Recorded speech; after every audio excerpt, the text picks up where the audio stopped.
हरे कृष्ण कृष्ण कृष्ण हरे हरे हरे राम राम राम हरे हरे। शुभ सकाल, राधे राधे। आशा करছি তোমরা কৃষ্ণের কৃপায় সকলে তোমরা ভালো আছো। সকাল সকাল স্নান সেরে ঠাকুর ঘর পরিষ্কার করে ফুল তুলে মাধবের সেবায় লেগে পড়েছি। আমি রোজ কিভাবে রাধা মাধবের পুজো করে থাকি, তো তোমরা ভিডিওটা শেষ পর্যন্ত দেখতে থেকো।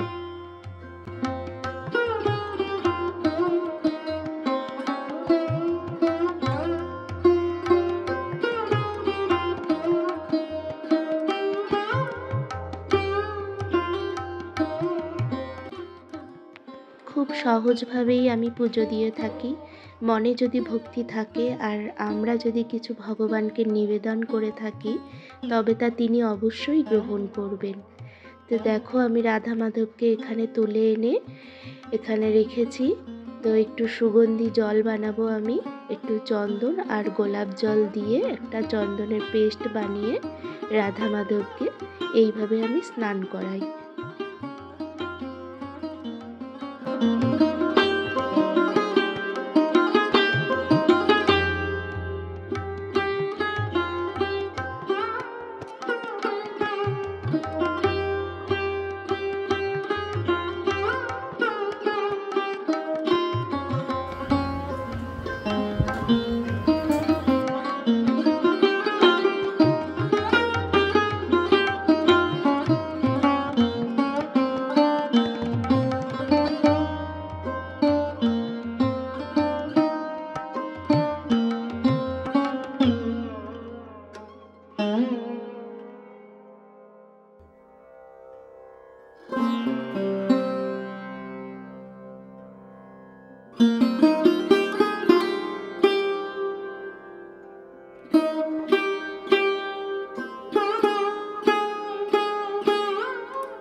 রাধা মাধবকে সাজিয়ে আমি আসনে বসিয়ে দিলাম।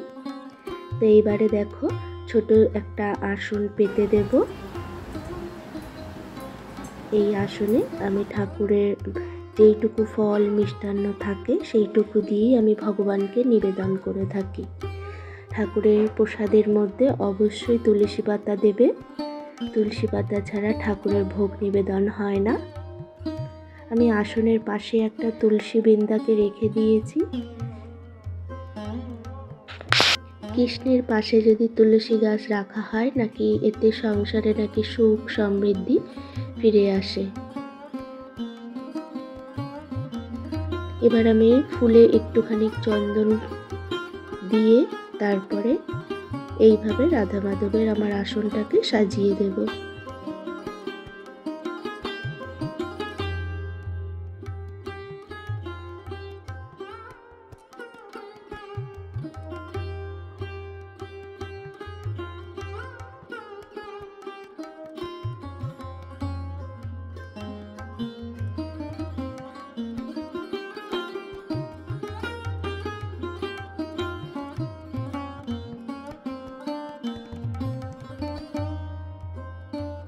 আমার সব সাজানো গুছানো হয়ে গেছে।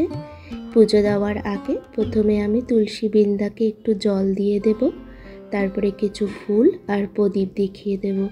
তারপরে আমার রাধা মাধবের পুজো শুরু করব।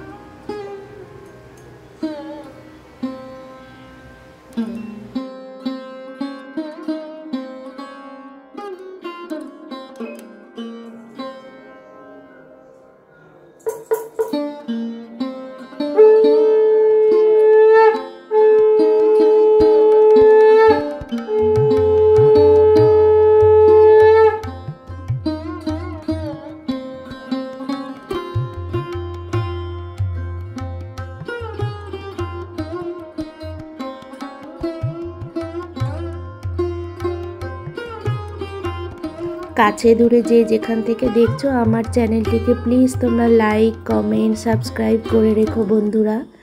আজকের মতো রাধে রাধে। ততক্ষণ পর্যন্ত তোমরা সুস্থ থেকো, ভালো থেকো। হরে কৃষ্ণা।